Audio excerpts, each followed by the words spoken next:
আসসালামু আলাইকুম। আল্লাহ রাব্বুল আলামিনের বাণী নিয়ে আপনাদের সামনে উপস্থিত হয়েছি।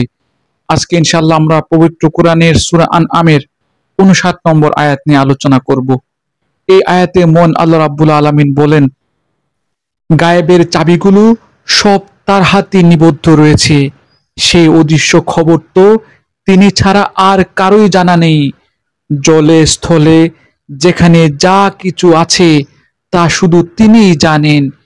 এই সমষ্টি রাজির মধ্যে একটি পাতা কোথাও ঝরে না, যার খবর তিনি ছাড়া অন্য কেউ জানে না। মাটির অন্ধকারে একটি শস্যকণাও নেই, নেই কোনো তাজা সবুজ কিংবা ক্ষয়িষ্ণু শুকনো কোনো কিছু, যার পূর্ণাঙ্গ বিবরণ একটি সুস্পষ্ট গ্রন্থে মজুদ নেই। আলহামদুলিল্লাহ, চমৎকার একটি আয়াত। এই আয়াত আমাদের মনে করিয়ে দেয় যে মানুষের জ্ঞান সীমিত। বিজ্ঞানের অগ্রগতি যতই হোক না কেন, আল্লাহর জ্ঞানের সামনে তা নগণ্য। আজকের যুগে আমরা আবহাওয়ার পূর্বাভাস, ভূমিকম্প, মহাকাশ, সাগরের গভীর রহস্য জানার চেষ্টা করছি, কিন্তু আল্লাহ তাআলার ইচ্ছা ছাড়া কিছুই জানা সম্ভব নয়।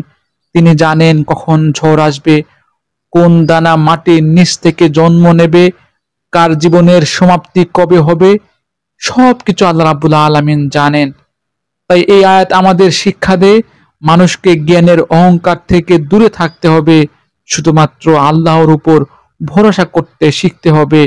পাশাপাশি এই আয়াত আমাদের আরো স্মরণ করিয়ে দেয় যে অদৃশ্যের খবর দাবি করা জ্যোতিষী, ভাগ্য গণক বা অলৌকিক ক্ষমতার ভানকারীদের অনুসরণ করা মানে আসলে মূর্খতা এবং বিভ্রান্তির কাজ।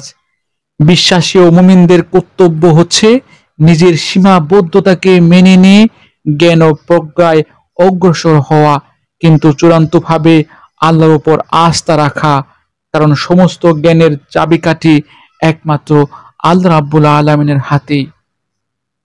আল্লাহ রাব্বুল আলামিন আমাকে সহ আপনাদের সবাইকে আজকের আলোচ্য আয়াত থেকে শিক্ষা গ্রহণ করার তৌফিক দান করুন। এই প্রত্যাশা এখানে শেষ করছি। ধন্যবাদ।